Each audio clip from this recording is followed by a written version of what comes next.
कहानी की शुरुआत में हम जेल के अंदर एक लंबे बाल और दाढ़ी मूंछ वाले आदमी को देखते हैं जिसका नाम बॉयका है। बॉयका कोई आम इंसान नहीं बल्कि वो किसी टाइम दुनिया का सबसे खतरनाक बॉक्सर हुआ करता था और वो कई बार वर्ल्ड चैंपियन भी बना। बॉयका इतना ज्यादा पावरफुल बॉक्सर था कि कोई भी फाइटर उसके सामने टिक नहीं पाता था। लेकिन इस वक्त वो जेल में पोछा लगाकर साफ सफाई का काम करता है, क्योंकि पिछली बार जेल के अंदर होने वाली अंडरग्राउंड फाइट के दौरान एक बॉक्सर ने बॉयका का पैर तोड़ दिया था, जिस वजह से वो मैच हार गया और बॉयका का पूरे जेल में जो रुतबा था वो मिट्टी में मिल गया। तब से लेकर आज तक बॉयका की कोई भी इज्जत नहीं करता। हालांकि जिस जगह बॉयका क्लीनिंग का काम करता है वो उस जगह से ऊपर जेल में चलने वाले फाइट्स का शोर सुन सकता था, लेकिन उसके टूटे हुए पांव के चलते वो चाहकर भी फाइट का हिस्सा नहीं बन सकता था। एक वक्त था जब बॉयका यहाँ इस जेल का बेताज बादशाह हुआ करता था, लेकिन अब इस जेल में उसे कोई भी नहीं पूछता और बॉयका की जगह एक नए चैंपियन को लोग इज्जत देने लगे हैं जिसका नाम साइकॉब है। साइकॉब भी एक बहुत ही खूनखार फाइटर है जो अपने सामने वाले ओपोनेंट को मार मार कर उसका बुरा हाल कर देता है। यहाँ हम इस जेल में अंडरग्राउंड फाइट को रिप्रेजेंट करने वाले आदमी को देखते हैं जिसका नाम गागा है, जो पिछले कई सालों से अंडरग्राउंड फाइट करके पैसा कमा रहा है। और आज से कुछ साल पहले बॉयका गागा के लिए फाइट लड़ा करता था, लेकिन बॉयका की टांग टूटने के बाद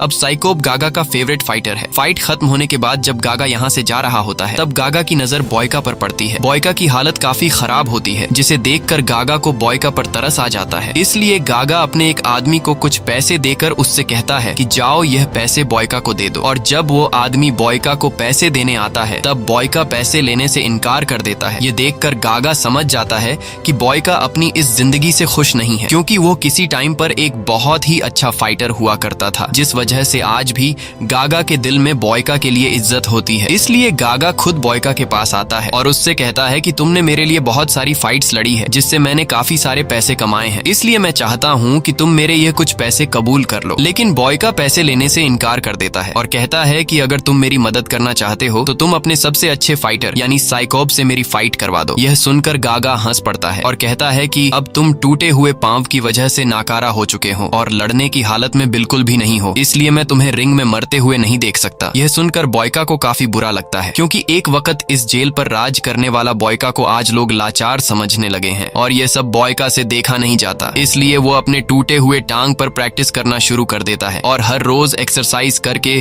खुद को फिर से तैयार करता है। कई दिनों की मेहनत के बाद बॉयका के घुटने में सुधार आता है और फिर बॉयका अपने बाल और दाढ़ी काट कर फिर से खुद को अपने पुराने लुक में ले आता है। दूसरी तरफ हम साइकॉब को देखते हैं जिसका एक फाइटर से मुकाबला था और तभी वहां पर एक आदमी अनाउंस करता है कि इस मैच में जो भी फाइटर जीतेगा वो फाइटर इंटरनेशनल लेवल पर खेलेगा, जहां और भी कई सारे जेल से दुनिया के सबसे बेहतरीन फाइटर आए होंगे और अगर वो मुकाबला कोई जीत गया तो उस कैदी के सारे क्रिमिनल रिकॉर्ड खत्म कर दिए जाएंगे और जीतने वाले कैदी को जेल से हमेशा के लिए आजाद कर दिया जाएगा। जिसके बाद मुकाबला शुरू हो जाता है और हमेशा की तरह इस बार भी साइकॉब बड़ी आसानी से अपने ओपोनेंट को हरा देता है और खुशी से झूमने लगता है। लेकिन तभी वहां पर बॉयका आ जाता है और बॉयका पीछे से साइकॉब पर पानी फेंककर उसे चैलेंज देता है कि अगर तुम एक असली फाइटर हो तो मुझे हरा के दिखाओ। यह सुनकर साइकॉब भी काफी गुस्सा हो जाता है और अब वो कैसे भी करके बॉयका को पीटना चाहता था। बॉयका भी इस फाइट के लिए तैयार था और वो अपनी पुरानी खोई हुई इज्जत वापस जीतना चाहता था, क्योंकि जेल के सारे लोग भूल चुके थे कि बॉयका कभी फाइटर हुआ करता था। इसीलिए आज बॉयका सबको याद दिलाना चाहता है कि वो अब पहले से भी ज्यादा खतरनाक फाइटर बन चुका है। लेकिन यहाँ का वार्डन नहीं चाहता था कि साइकॉब और बॉयका के बीच फाइट हो, इसलिए गार्ड्स बॉयका को पकड़ लेते हैं। पर यहाँ गागा बॉयका के जुनून को देखते हुए फाइट की परमिशन दे देता है, जिसके बाद बॉयका और साइकॉब के बीच फाइट छिड़ जाती है। साइकॉब बॉयका पर टूट पड़ता है, लेकिन बॉयका साइकॉब के मूव्स को काफी आसानी से रोक देता है और साइकॉब बॉयका के सामने ज्यादा देर तक टिक नहीं पाता और यह मैच बॉयका जीत जाता है। ये देखकर जेल के सभी लोग चौंक जाते हैं और गागा बॉयका के फाइटिंग स्किल से काफी इम्प्रेस हो जाता है। गागा देखता है कि बॉयका में अभी भी वही पुरानी आग जल रही है, इसीलिए गागा साइकॉब की जगह बॉयका को इंटरनेशनल बॉक्सिंग टूर्नामेंट के लिए सिलेक्ट कर लेता है। लेकिन उस टूर्नामेंट में हिस्सा लेने के लिए बॉयका को इस जेल से दूसरे जेल जाना पड़ेगा और फिर अगले ही दिन बॉयका को उस जेल भेज दिया जाता है जहां पर यह टूर्नामेंट होने वाला है। लेकिन अंदर आते ही बॉयका देखता है कि यहाँ और भी कई सारे फाइटर आए हुए हैं और ये दुनिया के सबसे बेहतरीन फाइटर्स हैं। ये सभी अलग अलग कंट्री से इस फाइट में हिस्सा लेने के लिए आए हैं और हर एक फाइटर इस मैच को जीतने की उम्मीद रखता है, क्योंकि इन्हें पता होता है कि जो भी फाइटर फाइनल मैच जीतेगा उस फाइटर के सारे क्रिमिनल रिकॉर्ड खत्म कर दिए जाएंगे और साथ ही उसे जेल से भी आजाद कर दिया जाएगा और इन्हीं फाइटर्स में से एक फाइटर जिसका नाम टर्बो है, वो वार्डन के साथ बदतमीजी करने लगता है। लेकिन इस जेल का वार्डन बहुत ही ज्यादा स्ट्रिक्ट था, इसीलिए गार्ड टर्बो के पैर में स्टिक मारकर उसे नीचे गिरा देता है। अब यहाँ वार्डन टर्बो और बाकी फाइटर्स के पास आकर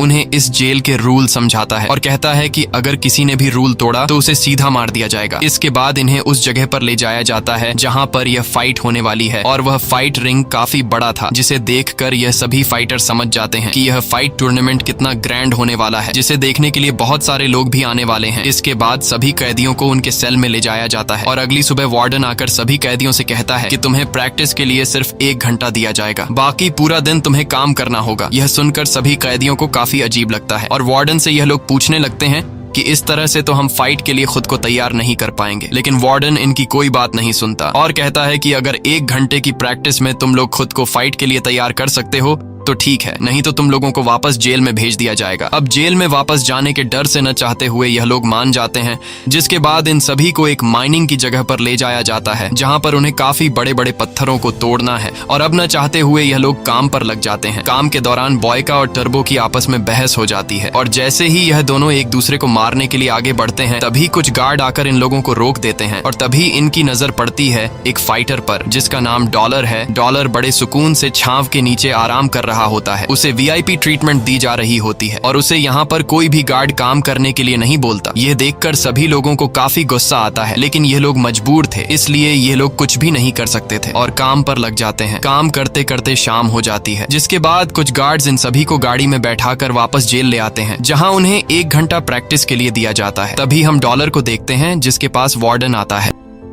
और वार्डन यहाँ पर डॉलर को एक डब्बे में ड्रग्स देता है। ये ड्रग्स परफॉर्मेंस एनहांसमेंट के लिए होते हैं, जिसे लेने के बाद डॉलर की बॉडी में और भी ज्यादा पावर आ जाएगी और वो अपने ओपोनेंट को आराम से हरा देगा। अब यहाँ वो दिन आता है जिस दिन टूर्नामेंट स्टार्ट होने वाला था और पूरे दुनिया में सट्टेबाजी होना शुरू हो जाती है, जहाँ पर सभी लोग अपने फेवरेट फाइटर्स पर पैसा लगाने लगते हैं। जिसके बाद पहली फाइट शुरू हो जाती है। यहाँ हम पहले फाइटर को देखते हैं जिसका नाम सिल्वा है। सिल्वा एक बहुत ही अच्छा फाइटर है जो अपने अच्छे फाइटिंग स्किल्स की वजह से अपने ओपोनेंट को बहुत ही जल्दी हरा देता है और सिल्वा ये मैच जीत जाता है, जिसका मतलब कि सिल्वा सेमीफाइनल के लिए क्वालिफाई कर गया है। इसके बाद दूसरी फाइट होती है टर्बो की और यहाँ हम टर्बो की फाइटिंग के अंदाज को देखकर समझ जाते हैं कि टर्बो कोई कच्चा खिलाड़ी नहीं है। टर्बो अपने ओपोनेंट से बहुत ही तेजी से फाइट कर रहा होता है, जिससे उस दूसरे फाइटर को टर्बो पर वार करने का मौका ही नहीं मिलता और टर्बो उस फाइटर को हराकर सेमीफाइनल के लिए क्वालिफाई कर देता है। अब तीसरी फाइट होती है बॉयका की और उसका ओपोनेंट फ्रांस का बेहतरीन फाइटर डुपॉन होता है। अब जैसे ही फाइट की शुरुआत होती है तब डुपॉन बॉयका पर हमला कर देता है, लेकिन बॉयका बड़ी आसानी से डुपॉन के पंचेस से खुद को बचाता है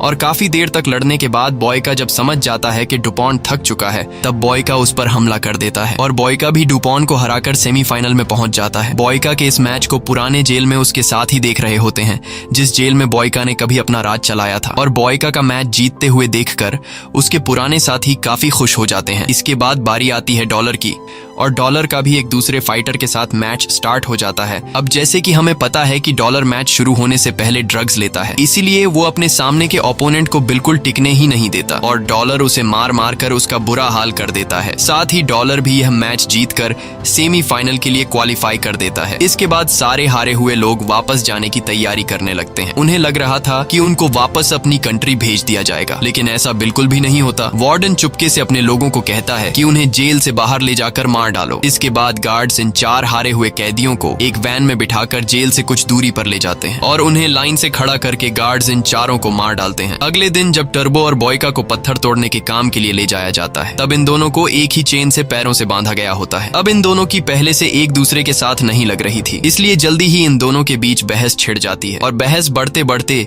इनके बीच फाइट शुरू हो जाता है। ये दोनों एक दूसरे को बुरी तरह से मारते हैं और तभी कुछ गार्ड्स की नजर इन पर पड़ती है। गार्ड्स इन दोनों को लड़ते हुए देखकर जल्दी उनके पास आकर इन्हें छुड़ा लेते हैं और अब क्योंकि इन दोनों ने एक दूसरे के साथ लड़ाई करके रूल्स को तोड़ा है, इसलिए गार्ड्स इन्हें जाकर काल कोठरी में बंद कर देते हैं और काल कोठरी में रहते हुए इन दोनों को 1 घंटा एक्सरसाइज के लिए भी नहीं दिया जाता।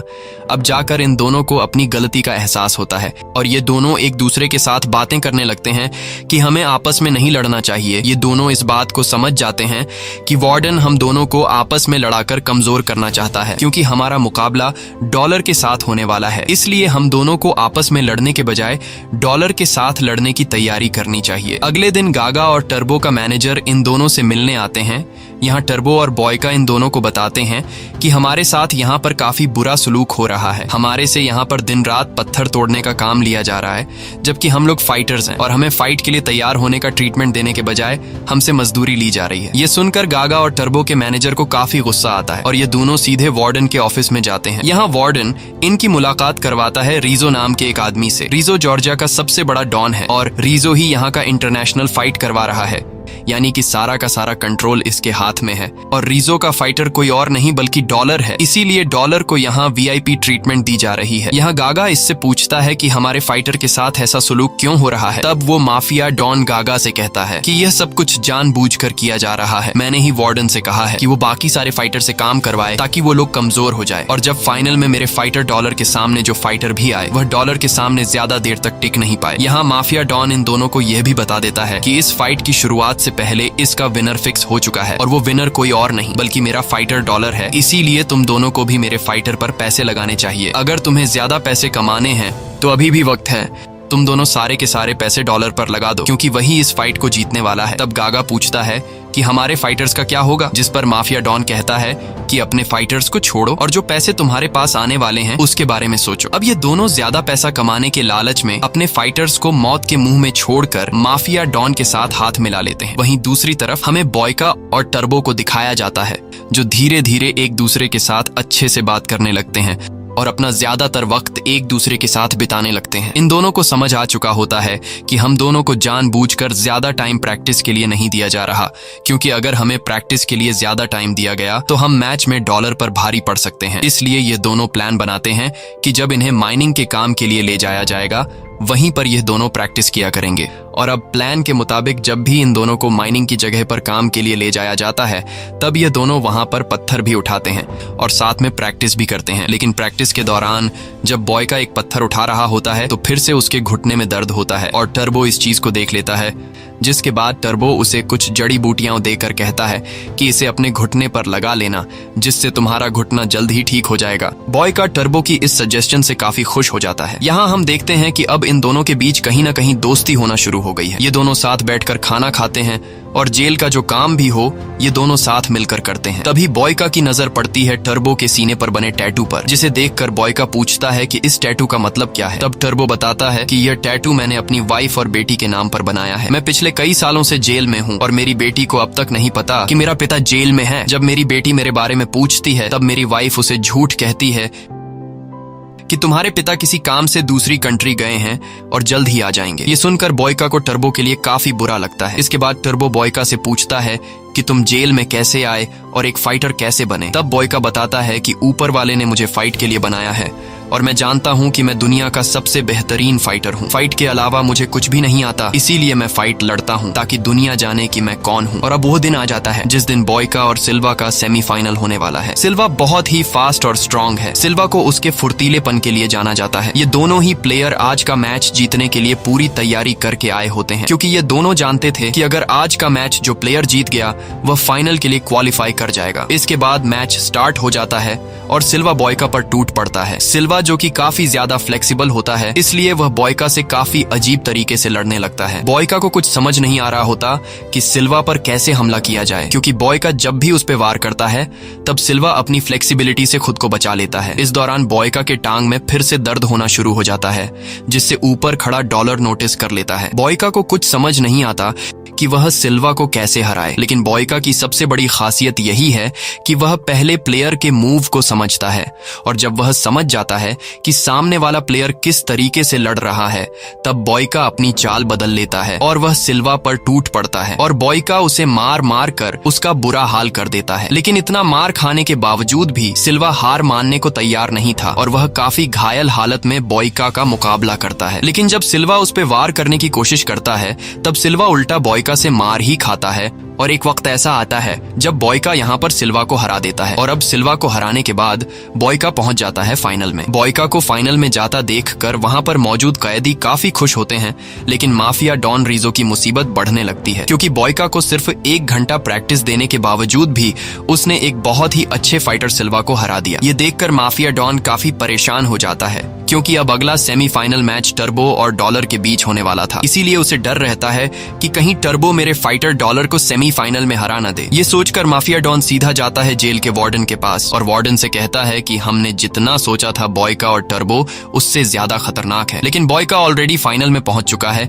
इसीलिए मैं चाहता हूं कि तुम लोग टर्बो को घायल कर दो ताकि वह अगले मैच के लिए तैयार नहीं हो सके और डॉलर बिना मैच जीते फाइनल में पहुंच जाए। अब उस माफिया डॉन की बात को मानते हुए वार्डन सीधा पहुंचता है टर्बो के सेल के पास, जहां वार्डन टर्बो के सेल का दरवाजा खोल देता है, जिसके बाद गार्ड्स टर्बो को बुरी तरह से मारने लगते हैं और इतना मारते हैं कि टर्बो का बुरा हाल कर देते हैं। अब टर्बो ज्यादा घायल होने की वजह से वो डॉलर के साथ सेमीफाइनल मैच खेलने की हालत में नहीं था। कुछ देर बाद यहाँ बॉयका टर्बो से मिलने आता है। बॉयका देखता है कि टर्बो बहुत ही बुरी हालत में स्ट्रेचर पर लेटा हुआ है और बॉयका समझ जाता है कि टर्बो को इसलिए मारा गया है ताकि वो डॉलर के साथ मैच न खेल सके। लेकिन टर्बो जो एक बहुत ही अच्छा फाइटर है, वो इस हालत में भी डॉलर के साथ फाइट करने को तैयार था, पर बॉयका उसे समझाता है कि तुम इस हाल में कभी भी मैच नहीं जीत सकते, इसलिए डॉलर के साथ तुम फाइट मत लड़ो। लेकिन टर्बो मानने को तैयार नहीं था। इसके बाद बॉयका वापस आकर प्रैक्टिस करने लगता है। तभी उसके पास डॉलर आता है और बॉयका का मजाक उड़ाते हुए कहता है कि मुझे पता है कि तुम इससे पहले जेल में क्लीनिंग और टॉयलेट साफ करने का काम करते थे,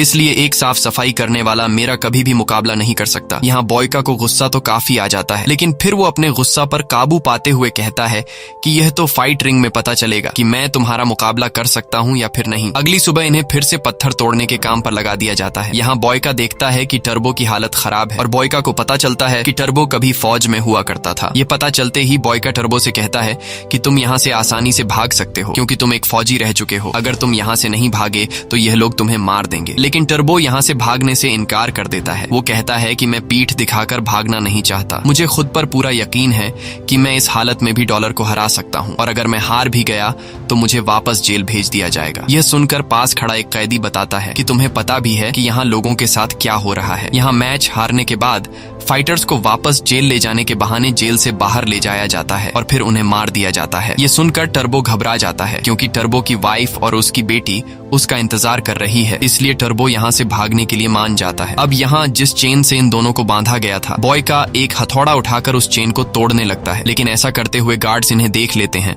और गार्ड्स दौड़कर इनके पास आते हैं, जिसके बाद टर्बो और बॉयका उन गार्ड से लड़ने लगते हैं और कई सारे गार्ड्स को मारने के बाद उन्हें एक गार्ड के पास चेन की चाबी मिल जाती है, जिससे बॉयका टर्बो के पैर से चेन को खोल देता है और टर्बो यहाँ से भाग जाता है। अब टर्बो को भगाने में मदद करने के लिए गार्ड्स बॉयका के पास आते हैं और उसे मार मार कर बेहोश कर देते हैं। बॉयका की जब आंख खुलती है तब वो एक सेल के अंदर खुद को जंजीरों से बंधा हुआ पाता है और कुछ ही देर बाद बॉयका के पास जेल का वार्डन और माफिया डॉन आते हैं। माफिया डॉन बॉयका से कहता है कि तुमने यहाँ का रूल तोड़ा है, तुमने यहाँ से एक कैदी को भगाने में मदद की है, इसलिए अब तुम्हारा मुकाबला फाइनल में डॉलर के साथ होगा। यह सुनकर बॉयका समझ जाता है कि यह लोग मुझे किसी भी कीमत पर जीतने नहीं देंगे, इसलिए बॉयका उनसे कहता है कि मैं अपने मैनेजर गागा से मिलना चाहता हूँ और तभी पीछे से गागा आ जाता है, जो कि पहले से बॉयका से छिपकर पीछे खड़ा हुआ था। यहाँ गागा बॉयका से कहता है कि मैं तुमसे ज्यादा पैसों से प्यार करता हूँ। ये सुनकर बॉयका समझ जाता है कि गागा भी इनके साथ मिला हुआ है। अब यहाँ हम देखते हैं कि डॉलर का फाइट होने वाला था सेमीफाइनल में टर्बो के साथ,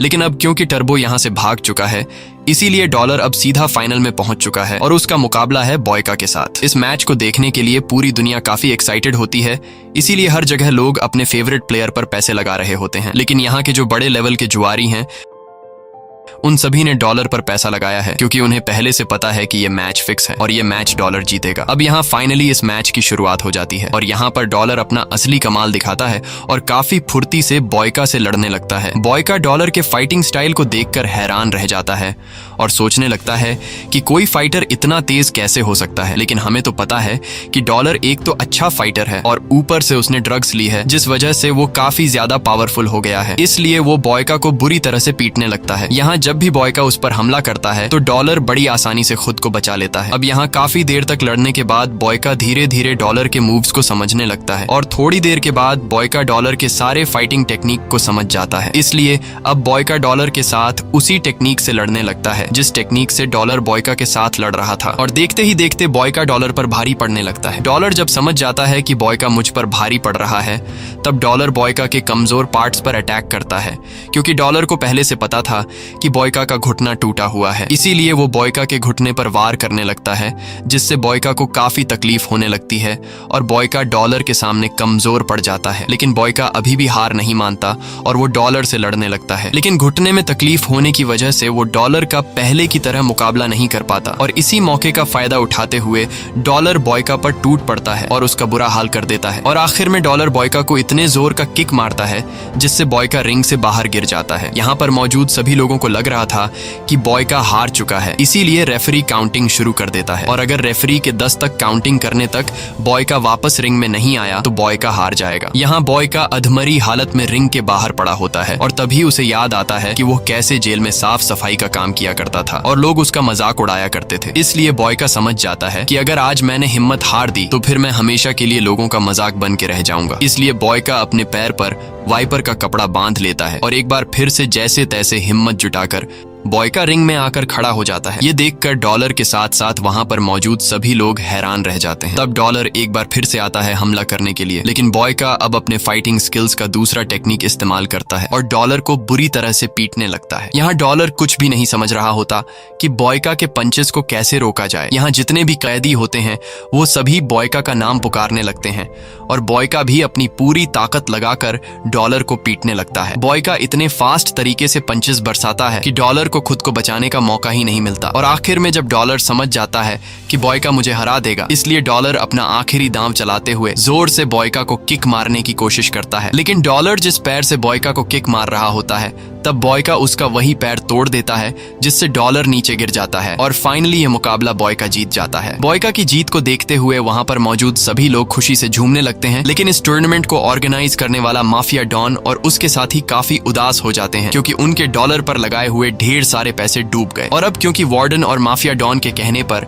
गागा और टर्बो के मैनेजर ने डॉलर पर पैसे लगाए थे, इसलिए टर्बो का मैनेजर काफी गुस्सा हो जाता है और वो सीधा वार्डन के ऑफिस में पहुंचकर वार्डन पर बंदूक तान देता है। लेकिन तभी पीछे से माफिया डॉन आ जाता है। अब क्योंकि माफिया डॉन ने सभी को डॉलर पर पैसे लगाने को कहा था, इसलिए टर्बो का मैनेजर माफिया डॉन को गोली मार देता है, पर तभी पीछे से वार्डन टर्बो के मैनेजर को भी शूट कर देता है। यानी कि अब टर्बो के मैनेजर और माफिया डॉन मर चुके हैं। वहीं दूसरी तरफ हम बॉयका को देखते हैं, जिसे अब रूल्स के मुताबिक उसके सारे क्रिमिनल रिकॉर्ड खत्म करके हमेशा के लिए जेल से आजाद कर दिया जाएगा। लेकिन तभी वार्डन उसके पास आता है और कहता है कि तुमने टूर्नामेंट तो जीत लिया, लेकिन मैं तुम्हें आजाद नहीं कर सकता, क्योंकि तुमने यहाँ से टर्बो को भगाने में मदद की है और वो अभी तक नहीं मिला है, इसलिए हम तुम्हें वापस तुम्हारे जेल भेज रहे हैं। तब बॉयका कहता है कि मुझे कोई फर्क नहीं पड़ता, मैं वापस जेल जाने के लिए तैयार हूँ। इसके बाद यह लोग बॉयका को वैन में बैठाकर जेल से बाहर लेकर आते हैं और उसे वापस जेल भेजने के बजाय उसे मारने लगते हैं। लेकिन तभी वहाँ पर बॉयका का जिगरी दोस्त टर्बो आ जाता है और वो सारे लोगों को शूट कर देता है। इसके बाद बॉयका और टर्बो यहाँ से भागने लगते हैं और टर्बो बॉयका को सीधा गागा के गाड़ी के पास लेकर जाता है। यहाँ हमें पूरी सच्चाई पता लगती है। गागा बताता है कि मुझे पहले से यकीन था कि उस मैच को अगर कोई जीत सकता है तो वो सिर्फ और सिर्फ बॉयका है। मुझे पता था कि यहाँ का सबसे बेस्ट फाइटर बॉयका है, क्योंकि बॉयका को हराना बहुत मुश्किल है और खास करके तब जब वो गुस्से में हो। इसीलिए मैंने माफिया डॉन की बात नहीं मानी और मेरे पास जितने भी पैसे थे वो सभी के सभी मैंने तुम पर लगा दिए और मैंने उन पैसों का डबल दाम तुम पर लगाया। इसलिए आज तुम्हारी वजह से मैंने बहुत सारा पैसा कमाया है। और अब क्योंकि गागा ने बहुत सारे पैसे कमाए थे, इसलिए वो एक सूटकेस में बॉयका को ढेर सारे पैसे देकर आजाद कर देता है। इसके बाद गागा गाड़ी रोक देता है ताकि बॉयका यहाँ से अपने गांव चला जाए। लेकिन जाने से पहले टर्बो आकर बॉयका को गले लगाता है और टर्बो बॉयका का शुक्रिया अदा करता है, क्योंकि उसकी वजह से आज वो जिंदा है। साथ ही टर्बो कहता है कि आने वाले दिनों में हो सकता है कि हम दोनों के बीच फाइट का एक मैच हो, ताकि पता चल सके कि हम दोनों में से कौन बेहतर फाइटर है। ये कहकर टर्बो गाड़ी में बैठ जाता है और गागा के साथ जाने लगता है और बॉयका भी हाथ में पैसों से भरा हुआ सूटकेस लेकर अपने गांव की तरफ निकल पड़ता है। यहाँ हम देखते हैं कि बॉयका के चेहरे पर काफी खुशी होती है। इसी के साथ ये कहानी खत्म हो जाती है। अगर आपको यह वीडियो अच्छी लगी हो तो हमारे चैनल को सब्सक्राइब और वीडियो को लाइक जरूर कीजिएगा।